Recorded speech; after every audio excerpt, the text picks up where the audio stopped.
Hello, lovely ones. We have this amazing question on circle geometry on the board. Is it something you can do? You can just pause the video for a while.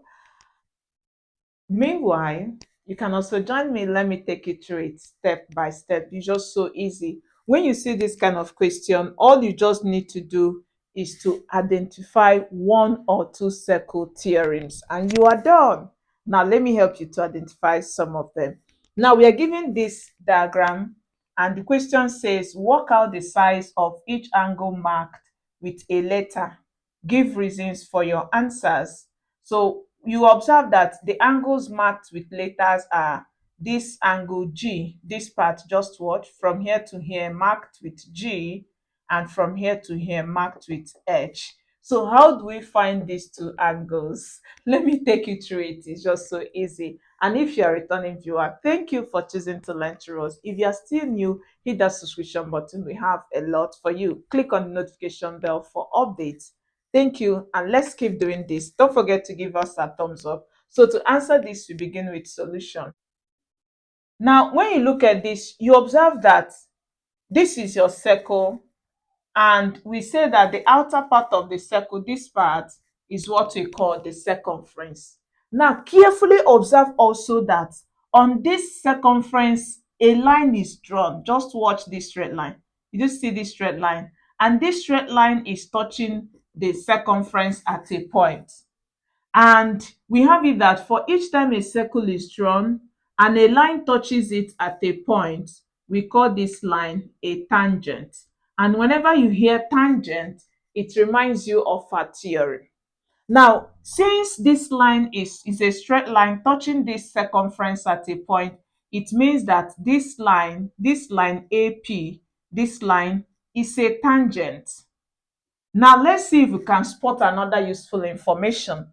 Now, going back to this part, you see that this is also your circumference. Did you see? And then another straight line, did you see the line?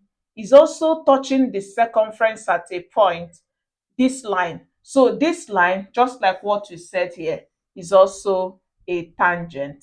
Now, if these two lines are tangents, remember that for each time you have two tangents drawn such that they touch each other at a point, we said that these two tangents are the same. And if this is true, we call it the tangent-tangent theorem. Now, will this help us in answering this question? Yes. Observe that this line, just watch this, Did you see? You see that this has formed a triangle here. Did you see it?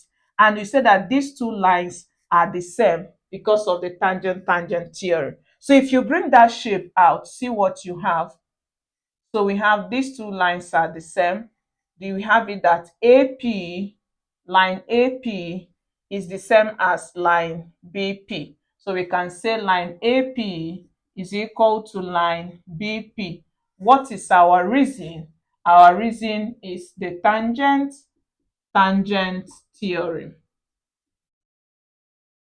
So having done that, you see that this formed a triangle and this part of the angle is 56.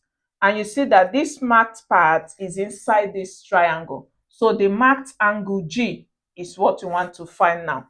Now, how do you find this? Observe that this triangle has led you to what we call isosceles because only two sides are equal. And if these two sides are equal, it means that the angle formed at the base of each of these equal sides, this angle formed here, and the one formed with this equal side, these two angles at these bases are the same according to your isosceles triangle. So if this is true, it means that if here is G, this base angle should also be G. So in that case, can we find the value of G? This has formed the sum of angles of a triangle is 180. So if you work it out, we are going to now have, so this will give us G plus 56 is equal to 180 degrees. Our reason is sum of angles of a triangle Now, working this out from here, we now have add this, it gives you 2g plus 56 is equal to 180. So what do? Remove this, you subtract. So you subtract 56 from both sides. So we can work it up to have 2g is equal to, if you subtract this, it goes off. Subtract this, it gives us 124 degrees. So to get g, divide both sides by 2. When you do that, you now have g will give us, divide this, it gives us 62 degrees. So the value of angle G is 62 degrees. Now that we have found here to be 62, can we find the value of H? Let's do that together. So to find the value of H, you observe that from here, this is the center of the circle. And if you touching this part of the circumference, from here to here becomes the radius. And if this is the radius, remember we said that this is the tangent of the circle. And each time the radius comes in contact with the tangent, whenever you draw your circle and you have a radius to come in contact with the tangent, it's always making angle 90. So in that case, it means that from this radius to touch the tangent line makes angle 90 at this point. And if this makes angle 90, you find out that part of it is what gives us this G. So it means that if you want to find this edge, all you need to do is to subtract this particular G value from angle 90. So in that case, we are going to have to find angle H. What do? To find angle H, what we need to do now is to subtract the value of G from 90, because we know that H plus this G, and our G is 62 degrees, should be equal to 90 degrees. And what is your reason? Your reason is the tangent and the radius theorem. So that's our reason.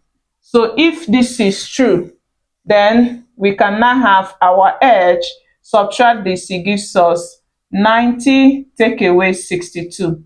And when you do that, it gives us edge, we give us, subtract this, it gives us 28 degrees. So the value of H in this question is 28, and that of G is 62 degrees.